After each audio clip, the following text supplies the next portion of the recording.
Press buttons. Okay, it's working now. Gigi's in here. She was pressing some buttons, but I got the microphone back up. We're all good, G. All right, here we go. New Palisade has just been revealed, second generation from Hyundai.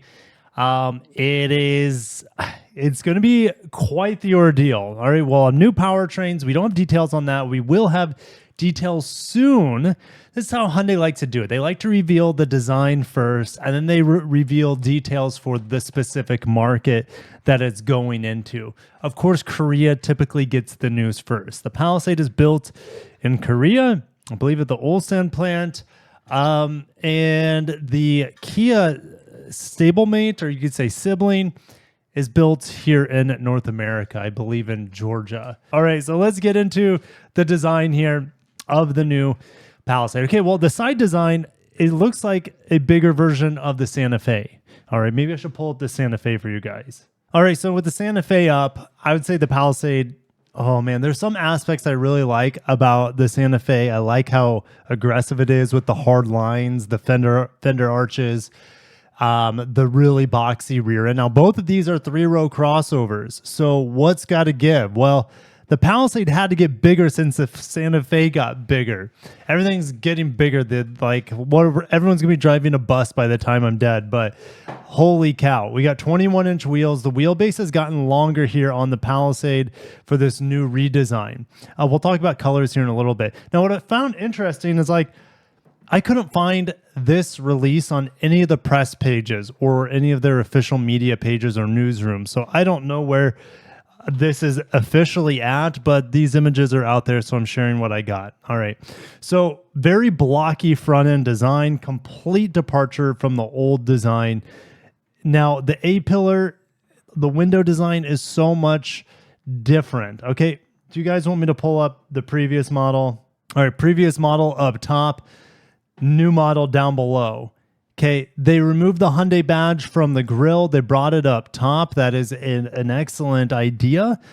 I never liked this real thick bezel. I think this is pre-refresh. Should I pull up a refreshed model? Now we got the refreshed model up here. I want to compare the two. Look how just the A-pillars rounded off. The window line, we had this breakup in the C-pillar here. They've gone more of the Telluride, the Palisade, the Kia Telluride route, where they've just continued the window line, where it was broken up on the Palisade. So it's very, very, very different from all the soft lines that we had here. You have even more aggressive fender arches here compared to the rounded ones, all right? Now, they've taken a page a little bit out of the Tucson, or you could say even the Santa Cruz with the Cascade daytime running lights. The headlights got to be nestled right here on the very innermost part of those daytime running lights and at the edge of the front grille. The thing is, I've had the issue with so many Korean designs is that they typically overstyle. They throw in too many details that just sometimes don't feel very cohesive. And while this front end looks better than the pre-refresh front end of the first gen Palisade, it's still really busy up front. Look how busy this, serrated knife piece is here at the bottom on this I think it's XRT, the off-road model. All right, this looks so much classier in every single way. Very elegant looking hood. If we look at the front here, again, a better look. You can see where the headlights are kind of nestled in there. I like this bottom portion here. Just enough styling, not too much. Very classy. Let's keep moving. I think I'm going the wrong direction. And notice how we might have an additional line that goes across here. I wonder if that's daytime running light as well. It's hard to tell. Again, there might be some, it looks like it, right? This bar looks like it could be a daytime running light that goes across, and same thing with these. Very fascinating design. The side profile, can we compare? Wow, it looks sharp. You have this cascading roof line that gets smaller and smaller, like the Santa Fe, very much like the Santa Fe. So the Santa Fe just ends in like a shoebox. It's very upright, very boxy. We have more of a, is this a Range Rover Sport sort of back into it? And I like how the rear taillights very much are a complement to the front daytime running lights. Very clean lines. I like how this line from the top of the hood flows all the way back, just like it does on the Santa Fe. If we go back to the old model, there's a separate line that's not in line. It's parallel to the window line, but it sits below. Here, it just seems like a more smooth, more cohesive design overall. And we have shorter overhangs too, which are going to make for a very, very attractive vehicle. All right, what else do we have on this model? We have some looks on the inside. I guess this is the only look of the back of the vehicle where it says Palisade. We got a flat Hyundai badge. No visible exhaust tips. Looking at the current Palisade, you can see some exhaust tips down here. Those are gone now, okay? Why would they be gone? Is this a fully battery electric? No, but you know, the Ioniq 9, if you need a 3-row BEV, that's what that's there for. This model is going to have a hybrid finally. All right, I can talk about powertrains a little bit, but Hyundai didn't mention anything. Expect a 2.5-liter turbo with 291 horsepower, over 300 pound-feet of torque, made it to an 8-speed auto. Expect that to be the base powertrain. But I'm always recommending Hyundai's hybrids if you can get one. Same thing with pretty much any manufacturer. Typically recommending the hybrids over the non-hybrids. And so the Palisade is supposed to get this new hybrid system that we haven't seen on any Hyundai before. 2.5-liter turbo, but we don't know the transmission on it. We don't know if it's going to be an eCVT or a 6-speed auto. We don't have that information, but we are hearing that it's going to have a really big battery pack, 3.5 kilowatt hours. If you look at something like the Sienna hybrid or the Grand Highlander hybrid, those battery packs are closer.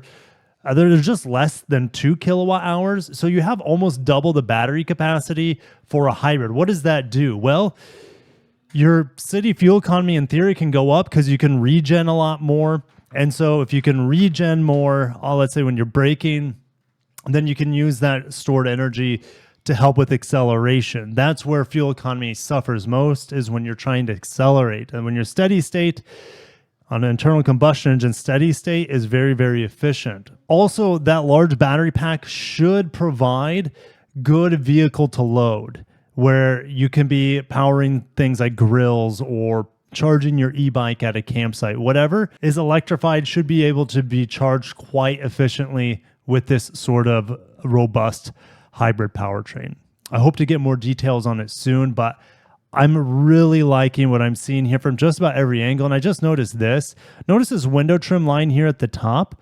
There's nothing at the bottom, but at the top, it goes into like this long hockey stick, but the hockey stick looks like it's being cut off by the real roof line and flows into the roof rails. I like that cohesive design there where the roof rail matches this D-pillar silver piece. All right, looks very, very nice. And you bet if they have an XRT model, I wouldn't be surprised if this is all blacked out, which is going to look pretty cool as well. But I like what I see from Hyundai and the Palisade. So let's get on the inside. We have a few pictures, 3 pictures. Let's just focus on this one. So 100 watts right here of USB-C charging. That's probably the most I've ever heard of in a vehicle. We got some ambient lighting here on the door panels, ambient lighting here on this interior shelf on the dash. Look at this. It's just very clean looking. We have the same color on the A-pillars. 2 12-inch screens, pretty standard for Hyundai and Kia nowadays. The shifter has been moved to the steering wheel.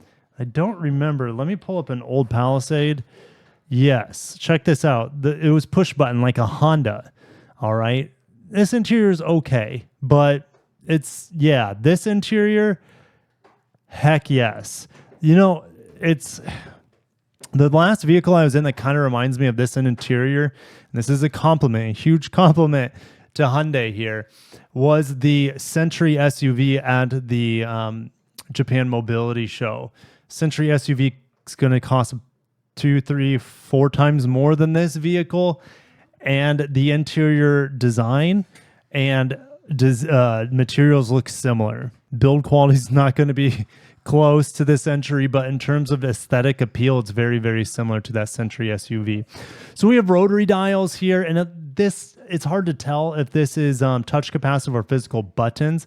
We do have physical buttons for your shortcut on the infotainment, like where the vents are here. sometimes when you have too much screen, the vents get pushed lower. Looking at you, Lexus. So this is excellent. I love, even look at the vent design tucked into the dash here. This is a very, very impressive setup. Now, in Korea, you'll be able to fold up this center console and have a that would be a 9-seater Palisade. Now, in America, the most you're going to be able to get is an 8. There's no way legally, with airbags and safety rules, you'll be able to have a front bench seat. When was the last time you saw a front bench seat on something that's not a pickup truck, I guess? So I would love a bench seat to come. It would be so much fun, but it's not going to have. Those days are gone here in America, unfortunately. A relic of the past. Rest in peace, 93 Mercury Sable, my first vehicle, had a bench seat. But Korea will be able to get the optional bench seat. I'm liking what I see. The Santa Fe like steering wheel. I don't know if it's exactly like, but it looks awfully similar. These handles look like they're taken out of an Ioniq vehicle. Memory seats. Just very, very impressed overall with the coziness, the quality of materials. Maybe I'll zoom out here. You see Gigi's literally right below. She's right below the microphone. All right. So, hey Gigi, don't press these buttons, okay? Because then the microphone shuts off. All right. Okay. Thanks. Heck yeah. Well done, Hyundai, with your new Palisade. This is what I'm talking about. This is game changing. We get a little better design here. Oh, this is the what do you call it? The calligraphy model. But yeah, you can see here, this might fold up. It's just hard to tell. This looks almost like a headrest here built in. Very, very cool. So what do you guys think? I'm excited to drive it. I'm excited to see what this hybrid is all about. The design, they nailed it. It's beautiful. I think they didn't overstyle it for the first time in a while. I think I'm saying that about a Hyundai. It's modern. It looks classy. It's going to be more functional. And it has a gorgeous interior, at least on this calligraphy, and I'm excited to see what it looks like in the lesser models as well. We have a couple more details. If we go to our number one source, I guess you could say, for automotive news out of Korea, is a Korean car blog here. They do have some more information for us. I want to say, yes, they have more colors. Okay, so you have Abyss Black Pearl, Shimmering Silver Metallic, and then there are new colors: Ecotronic Gray, Cast Iron Brown.